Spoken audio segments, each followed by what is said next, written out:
Le gouvernement marocain apporte des précisions supplémentaires sur les circonstances du drame de Nador, drame qui a coûté la vie à 23 migrants lors d'une tentative d'entrée massive dans l'enclave espagnole de Melilla. Dans une vidéo rendue publique, on peut retracer l'ensemble des événements ayant abouti à l'assaut de ce point de passage entre le Maroc et l'Espagne le 24 juin 2022.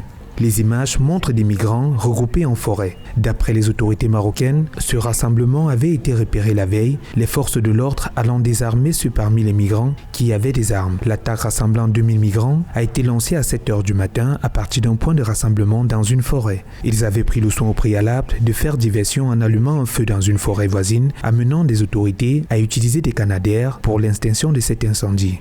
D'après le Maroc, ce groupe de migrants clandestins était arrivé dans le royaume majoritairement en provenance du Tchad et du Soudan via le désert du Sahara. On le regarde, depuis les années 2000, le nombre de morts n'a cessé d'augmenter. Au début, ceux qui mouraient le plus dans ces frontières européennes, c'était les gens d'Afrique méditerranéenne, Marocains en tête, et avec les Algériens aussi, un peu les Tunisiens. Puis, de plus en plus, avec l'externalisation du contrôle des frontières, c'est-à-dire vers le reste du continent africain, on voit des gens jusqu'au Niger qui sont contrôlés indirectement par l'Europe ou au Sénégal aussi par Frontex.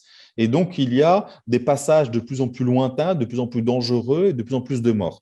La tragédie qui a coûté la vie à au moins 23 migrants et causé un nombre important de blessés, dont 140 policiers, témoigne de l'extrême dangerosité des réseaux de trafic des êtres humains, prêts à prendre tous les risques pour parvenir à leur fin, ce au mépris du respect des vies. Les décès ont été causés par des bousculades et la chute de la clôture séparant la frontière. Le chef du gouvernement espagnol, Pedro Sánchez, a publiquement condamné cette attaque, parlant d'un assaut violent qui a nécessité la coordination des forces espagnoles et marocaines. Le premier ministre espagnol a également dénoncé les mafias qui se livrent au trafic d'êtres humains. En fait, il y a un bon vivre, il y a un vivre ensemble au Maroc qui s'est installé. Nous avons des groupes de musique qui se créent, nous avons beaucoup de choses positives.